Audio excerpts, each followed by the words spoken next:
প্ৰথমতে নুৰিছা কিচেনৰ ফালৰ পৰা সমগ্ৰ ভাৰতবাসীক স্বাধীনতা দিৱসৰ শুভেচ্ছা জনাইছোঁ। 1947 চনত 15 আগষ্টত আমাৰ দেশ ভাৰতবৰ্ষ স্বাধীন হয়। সেয়ে 15 আগষ্ট তাৰিখটো স্বাধীনতা দিৱস হিচাপে পালন কৰা হয়। আৰু 15 আগষ্টত যেহেতু 15 আগষ্টত হেৰি হয় তিৰংগা পতাকা উত্তোলন কৰা হয়, সেইবুলি আমি সেইবুলি মই এটা হেৰি কৰিছোঁ আৰু তিৰংগা এটা ৰেচিপিও দিলোঁ। আৰু ৰেচিপিটো হ'ল সামান্য একদম ইজিকৈ এটা ৰেচিপি বনালোঁ, যিহেতু এটা তিৰংগা পুৰি বনাইছোঁ। আৰু পুৰিটো মই কেনেদৰে বনাইছোঁ আপোনালোকে মোৰ ভিডিঅ'টো চাব আৰু চোৱাৰ আৰম্ভণিতে এটা লাইকো দিব আৰু কেনেকৈ এটা কমেণ্টো কৰিব। ধুনীয়াকৈ বনাইছোঁ পুৰিকেইটা।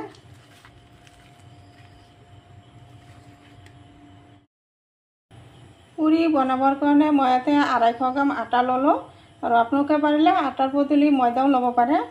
আৰু এতিয়া দি আছোঁ এতিয়া আধা চামুচমান সোৱাদ অনুসৰি নিমখ দি দিলোঁ আৰু দি আছোঁ ডাঙৰ চামুচেৰে 1 চামুচ ৰিফাইন। এতিয়া ভালদৰে ৰিফাইনখিনি আটাৰ লগত ধুনীয়াকৈ মিক্স কৰি ল'ম। এনেদৰে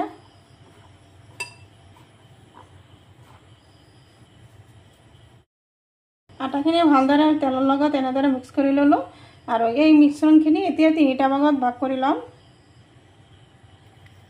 2টা বাটি ল'লোঁ, 2টা চাইডত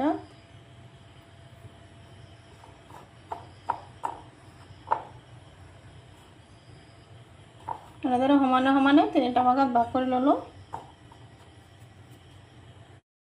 এতিয়া এইখিনিত দি আছোঁ অলপখিনি পানী।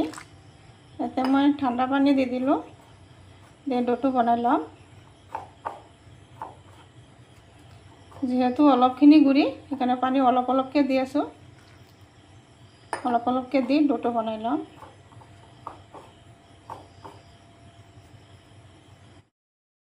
এইটোতো বনোৱা হৈ গ'ল আৰু এইটো এটা ছাইডত ৰাখি দি আছোঁ এইফালে। আৰু এটা বাটি ল'লোঁ আৰু এইটো বাটি দি আছোঁ কালাৰ। এইটো কি কালাৰটো দেখাই পাইছে, গ্ৰীণ কালাৰ হয়। অলপ গুড়িত অলপ মিক্স কৰি দি আছোঁ।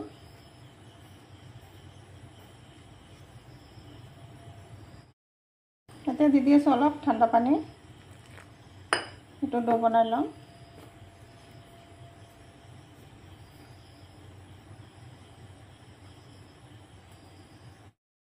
এইটো ডো হৈ গ'ল আৰু এইটো ডো এইটো এটা এক্সট্ৰাকৈ ৰাখি দিলোঁ।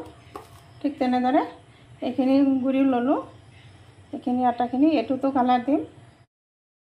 এইটো দি আছোঁ।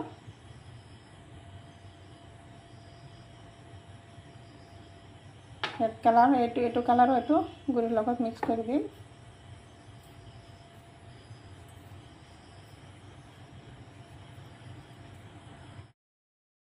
এইটো ডো বনোৱা হৈ গ'ল, দেখা পাইছে। এতিয়া 3টাৰ পৰা অলপ অলপকৈ ডো লৈ আছোঁ এনেদৰে।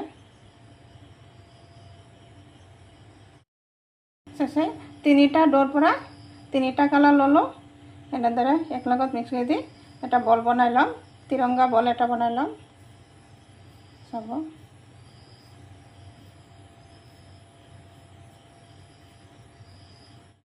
চাইছে তিৰংগা বল এটা বনাই ল'লোঁ।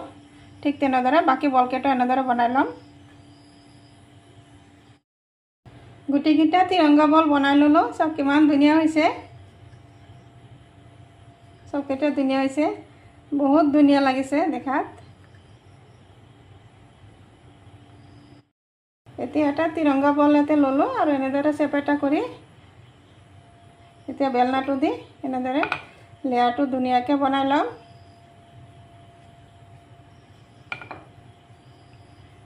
বহুত ভাল লাগি আছে আজি।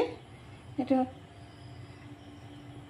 দেখা পাইছে, এনেদৰে ঘূৰাই ঘূৰাই লেয়াৰটো বনাই ল'ম ধুনীয়াকৈ। এয়া চাওক এইটো লেয়াৰ হৈ গ'ল। এইটো ছাইডত দেখা পাইছে আৰু এইফালেও চাওক, 2টা ছাইডত কিমান ধুনীয়া হৈছে। আৰু এইফালে এটা প্লেটত ৰাখি দিলোঁ। ঠিক তেনেদৰে বাকীকেইটাও বনাই দিম।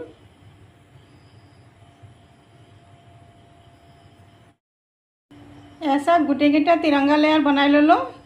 চাওক লেয়াৰকেইটাতো আৰু বেছি ধুনীয়া দেখা যায়। এইফালে চাওক,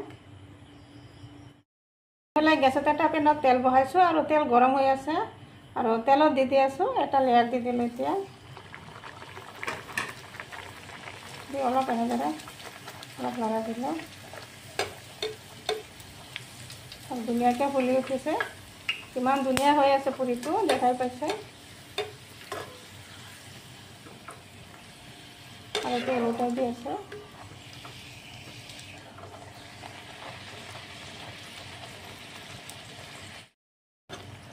এইটো পুৰি ভজা হৈ গ'ল আৰু এইটো নমাই দি আছোঁ আজি মোৰ পুৰিটো হ'ল তিৰংগা পুৰি আচ্ছা কিমান ধুনীয়া হৈছে ঠিক তেনেদৰে আৰু এটা পুৰি দি দিলোঁ ইয়াতে অলপ এনেদৰে অলপ চেপি দিলোঁ যাতে তেলটো ভালদৰে লাগে আৰু ফটাফট ফুলিও যাব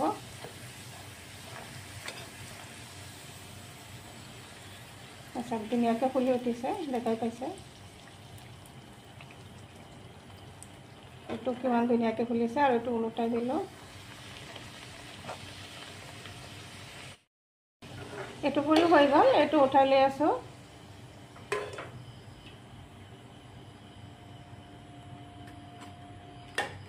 ঠিক তেনেদৰে বাকীকেইটাও ভাজি ল'ম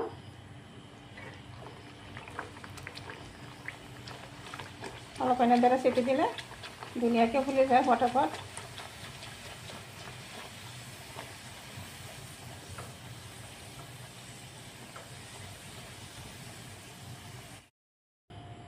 গুটিকেইটা তিৰংগা পুৰি ভজা হৈ গ'ল চাওক কিমান ধুনীয়া হৈছে আৰু কিমান ডাঙৰ ডাঙৰকৈ ফুলিছে তিৰংগা পুৰিকেইটা আৰু এইটো চাইডতো চাওক চবকেইটা পুৰি ধুনীয়াকৈ ফুলিছে আৰু দেখাতো যিমান ধুনীয়া খায়ো সিমান ভাল লাগে যিটো বস্তু দেখি ভাল লাগে এইটোতো খায়ো ভাল লাগে নিশ্চয় মোৰ ৰেচিপিটো ভাল লাগিছে যদি ভাল লাগে লাইক শ্বেয়াৰ কমেণ্ট কৰিব প্লিজ এটা সাবস্ক্ৰাইব কৰি কাষত থকা বেল আইকনটো প্ৰেছ কৰি দিব আজি মোৰ ৰেচিপি এইখিনি আকৌ আশা আছে কাইলৈ আৰু এটা নতুন ভিডিঅ' লৈ আহিম থেংক ইউ